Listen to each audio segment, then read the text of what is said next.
آپ لوگ کوفہ کے نامی گرامی بزرگوں میں سے ہیں۔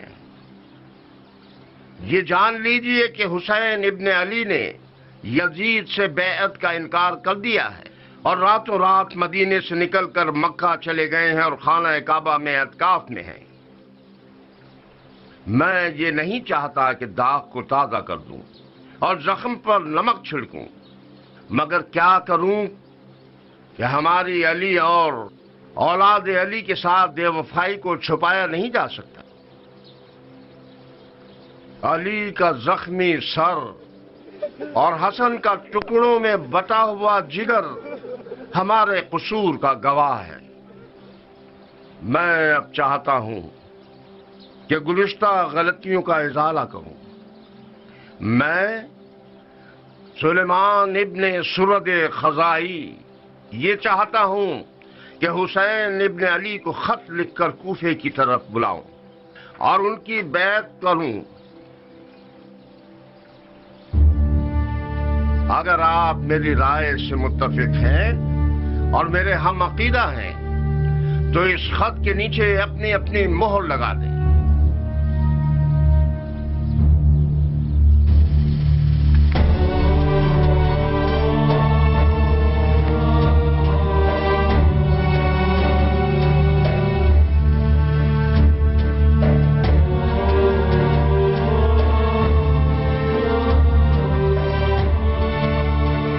مسلم ابن عقیل حضرت امام حسین علیہ السلام کے چچا زاد بھائی تھے۔ آپ مرد حق، جری اور باوقار انسان تھے جن کا تعلق خاندان علم و تقوی و فضیلت و شرف یعنی بنی ہاشم سے تھا۔ آپ اسلامی فتوحات اور جنگ صفین وغیرہ میں شریک رہ چکے تھے، اور جب امام حسین علیہ السلام نے بیعت یزید کو ٹھکرا کر مدینے کو خدا حافظ کہا تو آپ ہی امام حسین علیہ السلام کے ہمراہ مکے تک تشریف لائے۔ مکے میں امام حسین علیہ السلام کو اہل کوفہ کے خطوط موصول ہوئے کہ ہمارا کوئی امام نہیں ہے، آپ تشریف لائیے، ہو سکتا ہے آپ ہماری ہدایت و یکجہتی کا سبب بن جائیں۔ امام حسین علیہ السلام نے اپنے مختصر قافلے پر نظر ڈالی اور مسلم ابن عقیل کو اپنا نمائندہ منتخب فرما کر کوفے روانہ کر دیا۔ مسلم کی روانگی سے قبل امام نے سعید اور ہانی بن عروہ کے ہاتھ ایک خط اہل کوفہ کے نام اس مضمون کا ارسال کیا کہ یہ لوگ تمہارے خطوط لے کر پہنچے، تمہاری تحریر کو میں نے غور سے پڑھا، تمہاری بات سے یہ معلوم ہوتا ہے کہ تمہارا کوئی امام نہیں ہے، لہٰذا تم مجھے بلا رہے ہو۔ سردست میں اپنے چچا زاد بھائی مسلم ابن عقیل کو بھیج رہا ہوں، یہ میرے معتمد ہیں اور میں نے ان سے کہہ دیا ہے کہ وہ مجھے تمہارے حالات سے باخبر کریں۔ اگر انہوں نے اطلاع دی کہ کوفے کے سربراوردہ افراد اس بات پر متفق ہیں تو میں آ جاؤں گا۔ جناب مسلم مکے سے مدینہ تشریف لائے اور روضہ رسول میں نماز ادا کرنے کے بعد صبح ہوتے ہی کوفے کی سمت روانہ ہو گئے۔ راستے کی بے حد دشوار مشقتوں کو برداشت کرنے کے بعد مدینے سے کوفہ پہنچے اور مختار بن عبید ثقفی کے گھر قیام کیا۔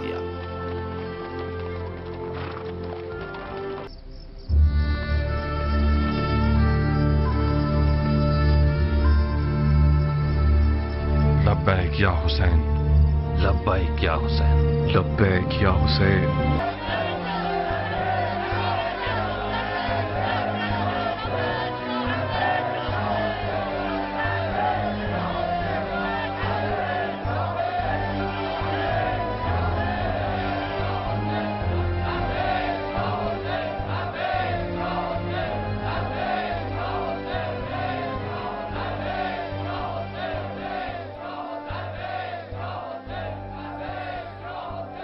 جناب مسلم کی آمد کی خبر سن کر اہل کوفہ مختار کے گھر میں جمع ہوئے۔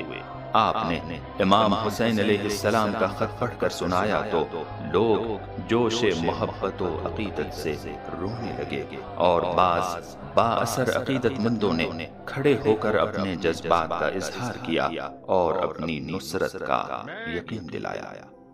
اس کے بعد لوگ آپ کے ہاتھوں پر امام حسین علیہ السلام کی بیعت کرنے لگے۔ بعض روایات کے مطابق قریب 18,000 لوگوں نے آپ کی بیعت کی۔ کوفیوں کے بظاہر والہانہ استقبال اور ان کی بیعت کے بعد آپ نے امام حسین علیہ السلام کو کوفے آنے کے لیے ایک خط لکھ بھیجا، مگر جس وقت یہ خبر یزید تک پہنچی تو اس نے کوفے کے گورنر نعمان بن بشیر کی جگہ ایک سفاک اور سنگ دل شخص ابن زیاد ملعون کو کہ جو بصرے کا گورنر تھا کوفے کا گورنر مقرر کر دیا۔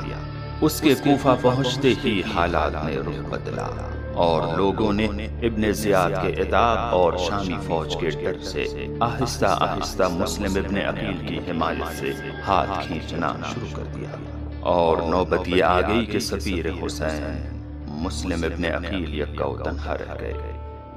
ناچار ہو کر آپ کوفے کی گلیوں میں در بدر پھرنے لگے۔ اس کے بعد ایک مومنہ خاتون طوعہ نے آپ کو اپنے گھر میں پناہ دی، مگر جب اس کے بیٹے کو پتا چلا تو اگلے دن اس نے جا کر ابن زیاد کے سپاہیوں کو خبر دے دی۔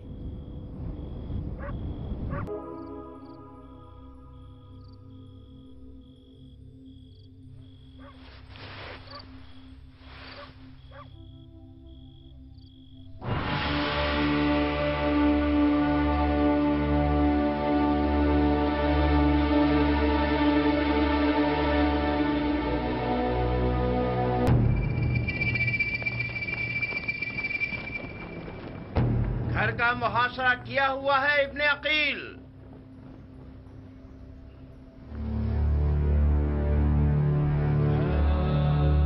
تمہارے پاس راہ فرار نہیں ہے، تلوار اٹھائی تو گھر کو تمہارے لیے جہنم بنا دیں گے۔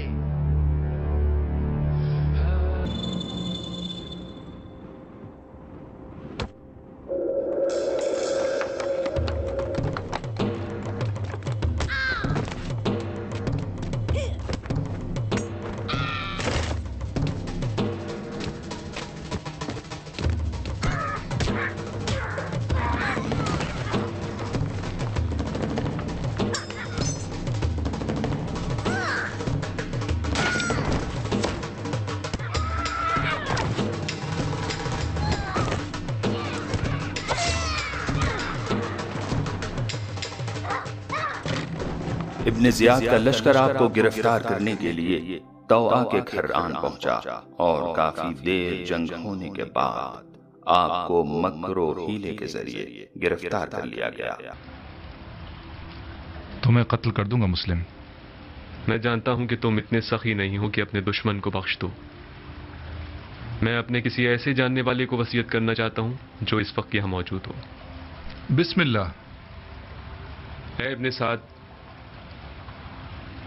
میرے اور تمہارے بیچ رشتہ داری ہے۔ میں تمہارے ذریعے ایک وصیت کرنا چاہتا ہوں، ایک راز کی طرح۔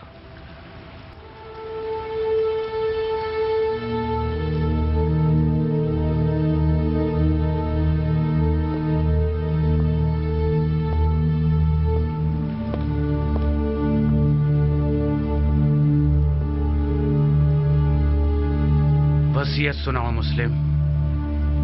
میرے چچا بھائی حسین ابن علی کو لکھ دو کہ کوفہ نہ آئیں، لوٹ جائیں۔ میرے مرنے کے بعد میرے جسم کو دفنا دینا کہ زمین پڑا نہ رہ جائے۔ میں کوفہ میں 700 درہم کا مخلوص ہوں، وہ ادا کر دینا۔ میری زرہ اور خود کو بیچ کے ادا کر دینا۔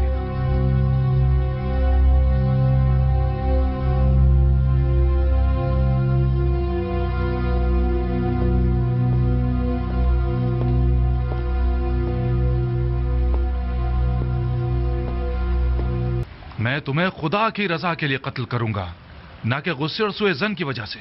خدا کی قسم، تم جھوٹ کی جڑ ہو۔ اگر اس گروہ کے پاس رائی کے بنانے کے برابر بھی خوف خدا ہوتا تو تمہارے جھوٹ کی گواہی دیتے۔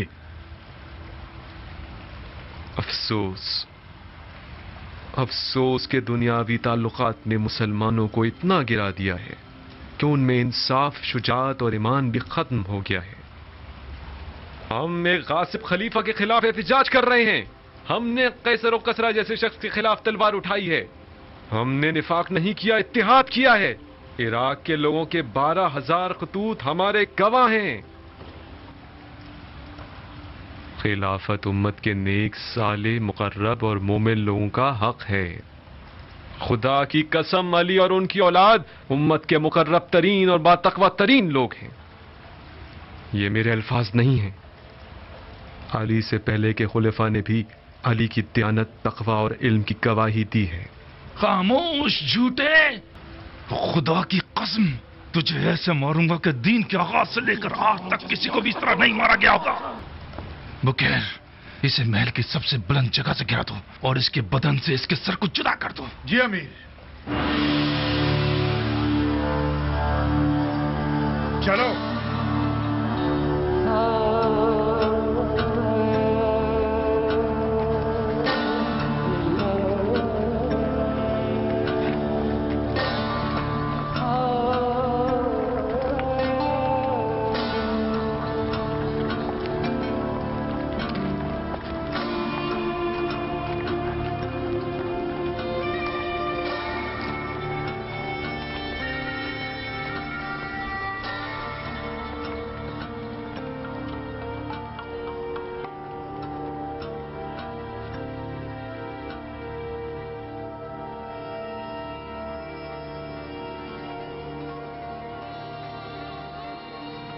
ابن زیاد نے حکم دیا کہ مسلم کو بالائے بام لے جا کر شہید کر دیا جائے۔ اپنی شہادت سے قبل مسلم نے ابن سعد کو کچھ وصیتیں کی۔ 9 ذی الحجہ سن 60 ہجری کا دن تھا کہ سفیر حسین کو دارالامارہ کی چھت پر لے جا کر نیچے پھینک دیا گیا اور آپ کی شہادت کے بعد آپ کے سر کو تن سے جدا کر دیا گیا۔